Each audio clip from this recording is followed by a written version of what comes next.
So there are three big conflicts at this meeting, and we know this because of his notebook. The first one was power of big versus small states.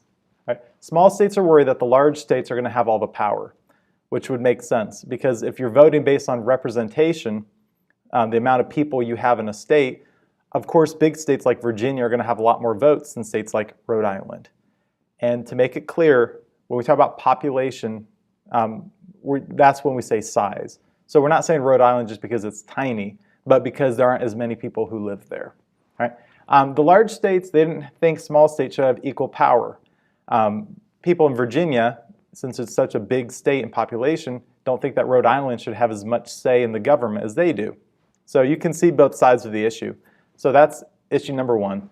And that's going to be settled based on a plan sent by James Madison.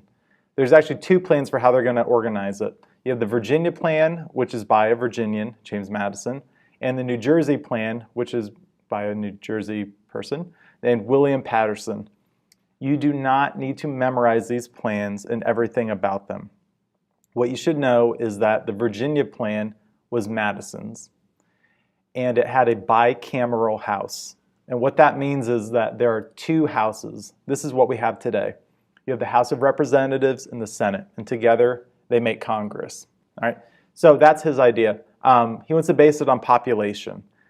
So his idea is that each state will have representatives based on how big they are. So Virginia will have a lot more representatives than Rhode Island.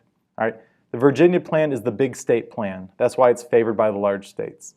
The other plan is favored by the small states because they have a unicameral, one house Congress, and all the states are equal. They all get equal number of votes like they had in the Articles of Confederation, because with that, each state had one vote. So what we're going to do is actually take both of them and kind of combine them together. So we are going to have the bicameral, but one house, the House of Representatives, will be based on population, and one house is going to be based on 2 votes per state, and that's the Senate. So we're kind of taking the best of both worlds here. All right? So this is called the Great Compromise. You need to know the Great Compromise.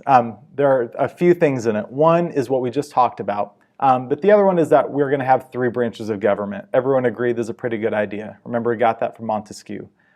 We have the legislative, executive, and judicial branches. And with the houses, like I said, we'll have 2 houses. We'll have the Senate and the House, one by population and one so it's equal between the states.